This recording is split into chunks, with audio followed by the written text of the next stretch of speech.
আজ ঐতিহাসিক 11ই সেপ্টেম্বর 1893 সালের আজকের দিনটিতে শিকাগো ধর্ম মহাসভার প্রথম অধিবেশনের সভাপতি কার্দিনাল শ্রোতৃমণ্ডলীর নিকট পরিচয় করিয়ে দিলে অভ্যর্থনার উত্তরে স্বামীজি বলেন, হে আমার আমেরিকাবাসী ভগিনী ও ভাতৃবৃন্দ, আজ আপনারা আমাদিগকে যে আন্তরিক ও সাদর অভ্যর্থনা করিয়াছেন তাহার উত্তর দিবার জন্য উঠিতে গিয়া আমার হৃদয় অনির্বচনীয় আনন্দে পরিপূর্ণ হইয়া গিয়াছে।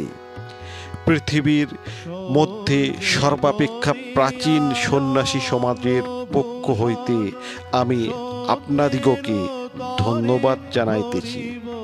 সর্বধর্মের প্রতি প্রসূতিস্বরূপ তাহার নামে আমি আপনাদিগকে ধন্যবাদ জ্ঞাপন করিতেছি।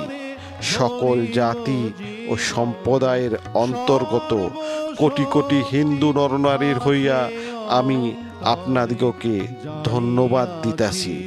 তিনি আরও বলেছিলেন যে যে ধর্ম জগৎকে চিরকাল পরধর্ম সহিষ্ণুতা ও সর্বাধিক মত স্বীকার করিবার শিক্ষা দিয়া আসিতেছে, আমি সেই ধর্মভুক্ত বলিয়া নিজেকে গৌরবান্বিত মনে করি। আমি শুধু সকলের ধর্মকে সহ্য করি না, সকল ধর্মকে আমরা সত্য বলিয়া বিশ্বাসও করি।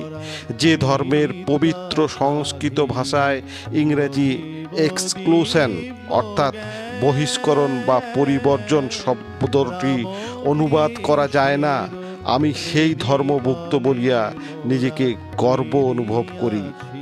যে জাতি পৃথিবীর সকল ধর্মের সকল জাতির নিপীড়িত ও আশ্রয় প্রার্থী জনগণকে চিরকাল আশ্রয় দিয়া আসিয়াছে, আমি সেই জাতির অন্তর্ভুক্ত বলিয়া নিজেকে গৌরবান্বিত মনে করি।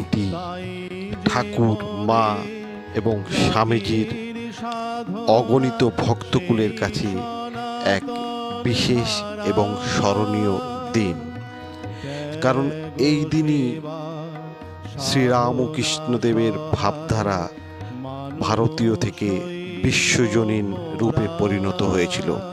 আজকের এই বিশেষ দিনে স্বামীজির রাতুল চরণে শতকোটি প্রণাম জানাই এবং আরও প্রার্থনা করি যেন এই চিন্তাধারা শত শত কাল ধরে এগিয়ে চলে।